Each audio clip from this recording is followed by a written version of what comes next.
All right, so Coach Reid, it's a pleasure to have you. And so I guess begin. Can you tell us a little bit about yourself? Well, I'm 62 years old. I'm married with two children. Uh, I retired from Dow Chemical, where I worked 38 and a half years. I was in the Navy for 5 years, where I was a Navy medic with the Marine Corps. So that's pretty much my work history and my wife history. And I've coached football for, this will be my 44th year. And I've coached girls softball for 2 years. Both a lot of fun. All right, so and you were born and raised in Midland. So tell us a little bit about your early years, just growing up and discovering maybe your love for football and how did that all come about? This will be a long answer, Dave. So Midland is, if you grew up in Freeland or Saginaw or Bay City, a lot of people don't like Midland. All right, they call it Sparkle City or whatever the case may be. Midland's actually an oasis. It's not like the rest of the world. All right, it's quite a nice place to grow up. There's not a lot of crime there. So Midland was a great place to grow up. Athletics are very important in Midland, and people actually have a little bit more money in Midland than per se other towns. So they throw a lot of money into their kids for sports. So there's always sports going on in Midland. How I particularly got involved in football into football coaching was I grew up on a park. Our house all backed up to a park, and that's very common for Midland. They have more parks per capita than probably anywhere in Michigan. So we backed up to a park, so everybody had kids, and they were all the same age. So you went from season to season to season. You went from baseball after school to football to basketball, and that's all we did year round, which was a blast. Now, the two additional stories to this is why do I like sports so much? Is I ended up having panic attacks when I was 15 and suffering a little bit of depression. And because of that, when I played sports, that's all I ever thought about was sports. Whatever was going on the side, I didn't have to worry about that because I was worried about the next basket or the next touchdown or the next play. That's all I ever worried about. That's why I loved sports. And coaching, how I got into that is as a junior in high school, I blew my knee out. This is back in 1978, where instead of having arthroscopic surgeries, they cut my knee wide open, and it was when you got a knee surgery back in those days, you were done. So I've had my right knee operated on 4 times. So I wanted to keep doing sports, so I got involved in coaching, hence the 44 years of coaching, because we got started, I think we were 17 when we coached our first team, and the kids were 14. So, and come to find out, I like coaching more than I did playing. Coach Paul Reid was born in Midland, Michigan in 1962. He grew up with a love for all sports, which started as an escape from the reality of depression and panic attacks. After high school, he joined the Navy, which played a big role in how he viewed the world and coaching for the better, learning how to teach others to work as a team. This also introduced him to his life in Christ. After leaving the Navy after 5 years, he started coaching at Meridian High School, where he led the high school team to a district title.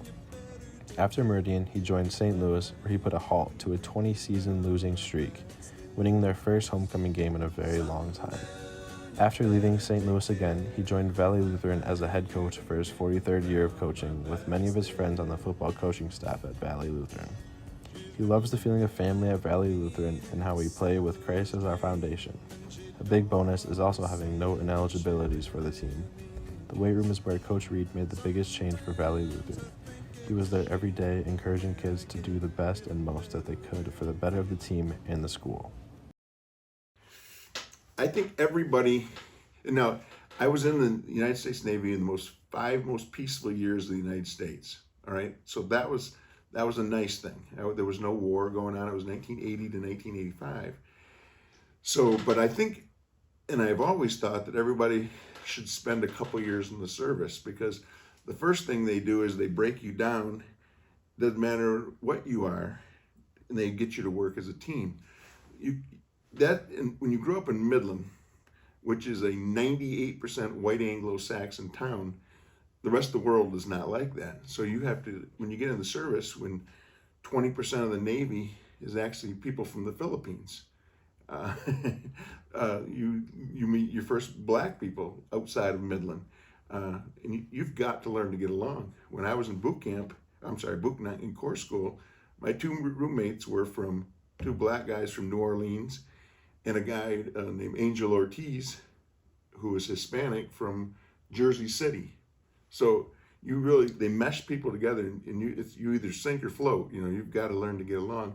And I think a lot of people today, they don't get that, where they have to come together. They just complain about one group or complain about another group versus coming together. So it didn't shape me so much as a coach as it shaped me as a person, which translates right into coaching.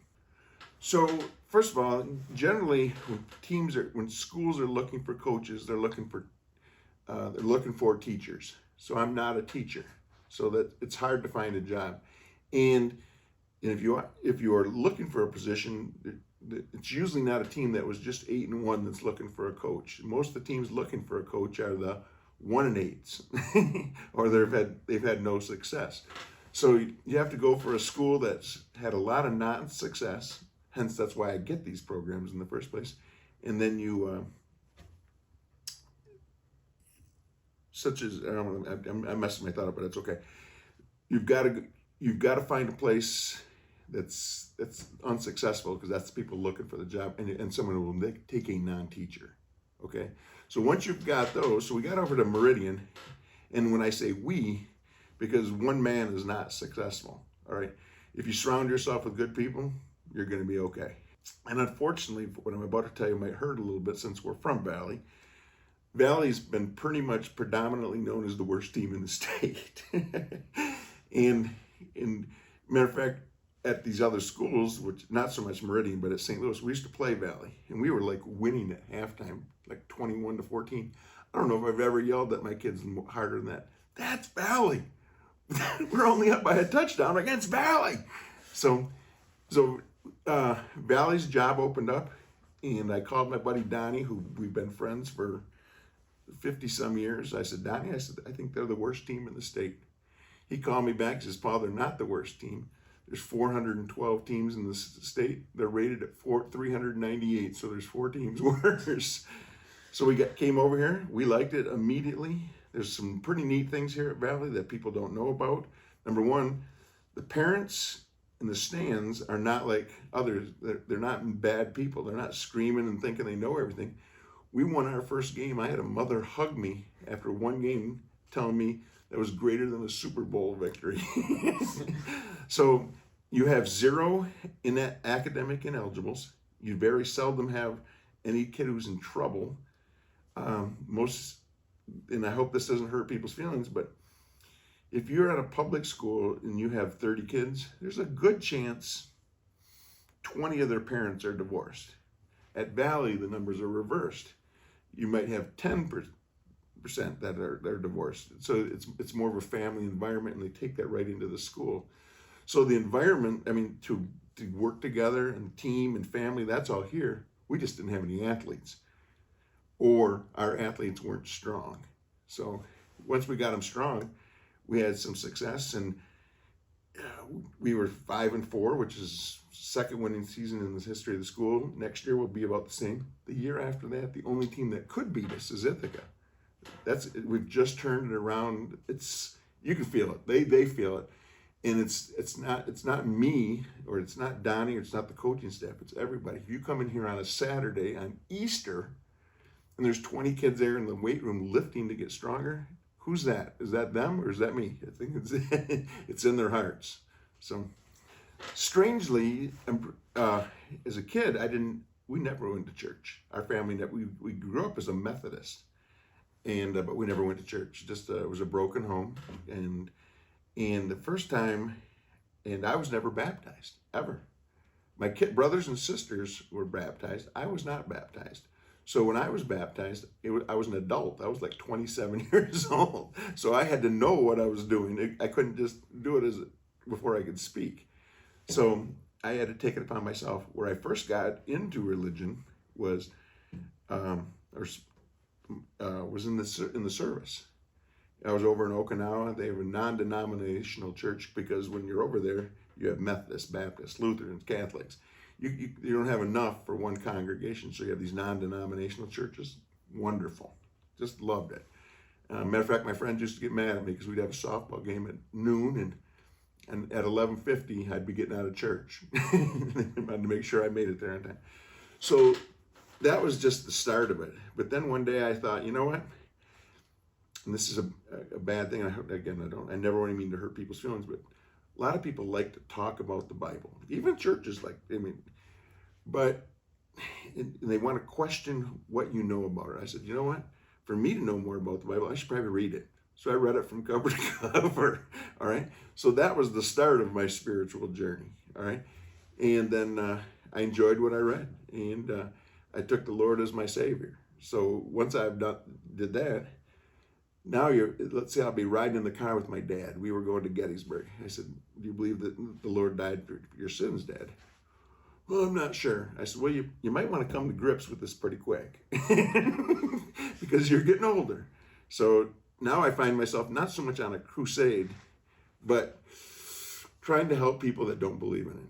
That's where I'm at. Now I'm lucky enough, I'm surrounded by a lot of people at Valley Lutheran, and they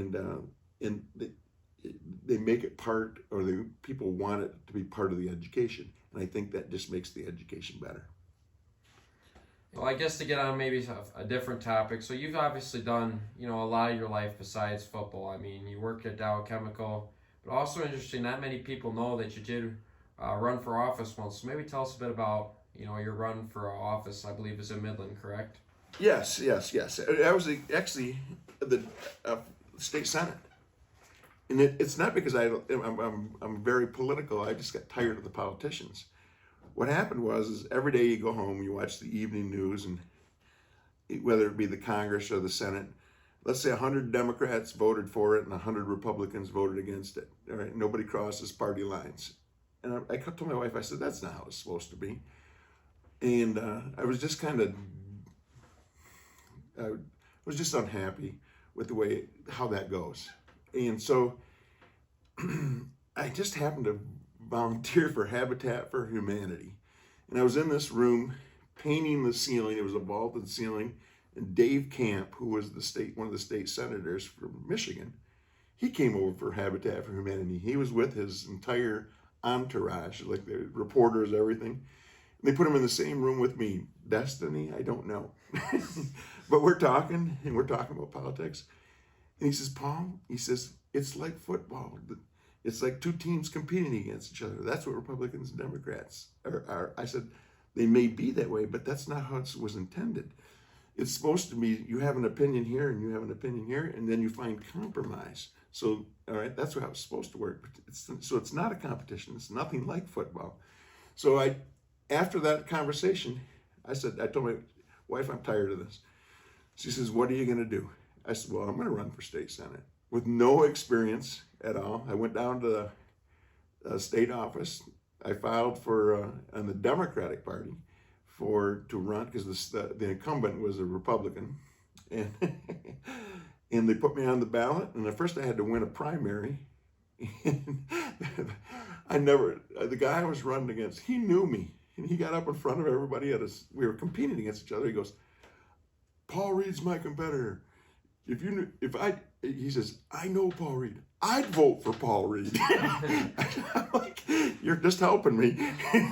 So I beat him, but then I ran against Tony Stamas, who was an incumbent, and they'd been around for a while. I didn't win, but I did find it was very interesting on the political trail. Because we went up to like Kirkland University, and people would fire questions at you from the crowd, and you're like, holy smokes, I didn't even know what Bill 3862 was, So you had to bring yourself up to speed. What I did find, and this is the abortion issue, is the number one issue. Even though it's not the number one issue in the country, it's the number one issue for people. Once you declare your stance on abortion, they're done with you. That's the God's honest truth. And so very interesting. Met a lot of nice people. Met a lot of not so nice people. So, Coach Paul Reid impacted Valley Lutheran as a whole, teaching every player on his team many valuable life lessons that they will carry with them throughout the rest of their lives. His dedication and perseverance made his turnaround of the Valley Lutheran losing streak possible. Coach Reid has a fascinating story that we can all learn something from. His deep history consisting of hardships and trials, such as never being able to play the sports he loves again since the age of 17 to running for state senator. These things all teach us that no matter where we are from or what we have gone through, anything is possible. If we can learn anything from Coach Paul Reid, it is that we should never give up and persevere through the hard times, knowing that good times are not too far ahead.